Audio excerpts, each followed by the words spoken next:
Meanwhile, India's food problems continue to create widespread concern. Touring the famine areas, members of an unofficial American mission see for themselves the everyday conditions of life in southern India, a countryside on the very edge of starvation.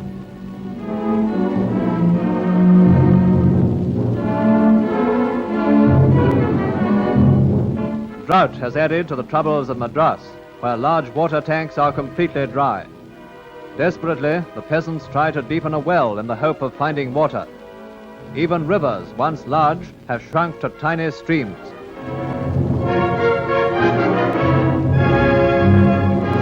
Cattle have to be driven for miles before they can quench their thirst. Another side of the grim story of India today.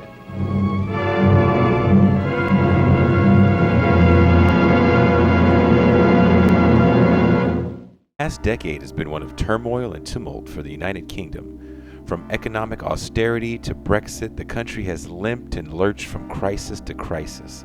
The outcome has been growing division, evidenced by the rise of Scottish nationalism and increased polarization between left and right. One important aspect of this trend towards national disintegration has been the increasingly ill-tempered cultural war stoked by the right-wing press and conservative government.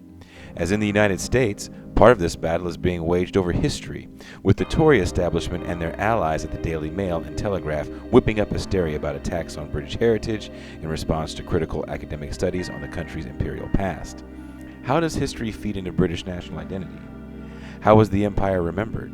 And what does the increasingly contentious nature of the public discussion pertaining to British history tell us about the state of British politics? We'll ask these questions and more.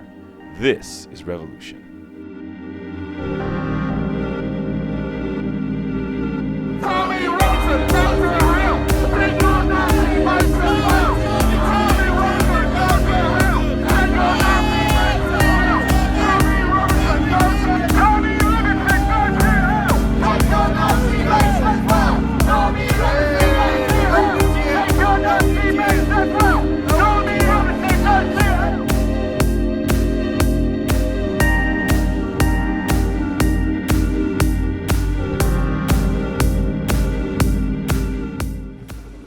Okay, that's quite strongly put, but I think I get the idea.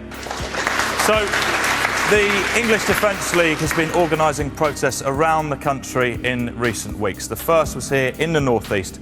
Police estimated that around 1,500 took part. Protesters were heard shouting, "Whose streets? Our streets." Tommy Robinson, leader of the EDL.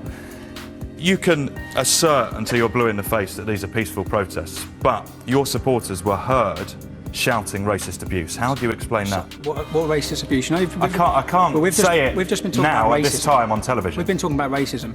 I'm from Luton Town. You're talking about racism, okay? There is no racial tensions in the town I come from. When David Cameron says multiculturalism has failed, Sikhism, Hinduism, Jews, they haven't failed to integrate into society. Islam has failed. When we talk against an ideology, if I'm against Scientology, are you going to call me a racist? I oppose the Islamist ideology. That does not make us racist. You can't talk about what we said that was racist because there was nothing said that was racist at the demonstration. But we've read the quotes in the press. Yeah, in the press. When you talk about the press, you just said 1,500 people were there. There were 7,000 people there. So you've got a biased press that are misreporting. So more people chanting. More people chanting. More people at the demonstration. But what is the press's agenda to play that down? And then when we talk about Islamophobia, there is Islamophobia. Of course there is. There is Islamophobia because our police force actually were too scared to tackle grooming and rape of our youth because of fear of being called a racist. That's Islamophobia, not the Islamophobia. Phobia is an irrational fear, okay? It's quite rational to fear female genital mutilation of 2,000 British Muslim girls every year, terrorism like happened to Lee Rigby. Like 2 days ago, 6 Muslims who were sentenced to 19, 20 years each because they were planning to blow up the English Defence League due to the blasphemy law within the Quran. Okay, there's a link to all these things. The same with the Muslim grooming gangs. As a common denominator, you have to look for what the issue is, what links them all.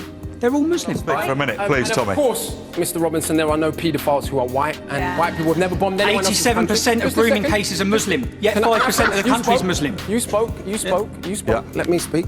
Now, this is exactly the issue, is what I'm saying, right? As much as I agree with what's being said about this man and his organisation, right? We focus on fringe bigots rather than dealing with the real central issue that we have a political system. I can't count how many times I've read the Daily Mail or some other paper, not that I read these rags, and it says, Pakistani man does blah. When Jimmy Savile is convicted or something comes out about him, is his ethnicity or his religious beliefs put forward as the primary reason for him committing an offence? No. But we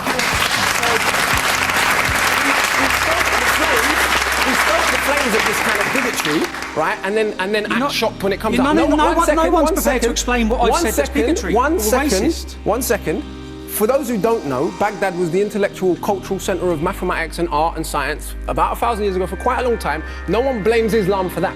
So negative people who happen to be Muslim, yes, of course, it's your religion that causes it. But if you pioneer mathematics and science and introduce algebra into Europe and the guitar and coffees and lemons, that's not because you're Muslim.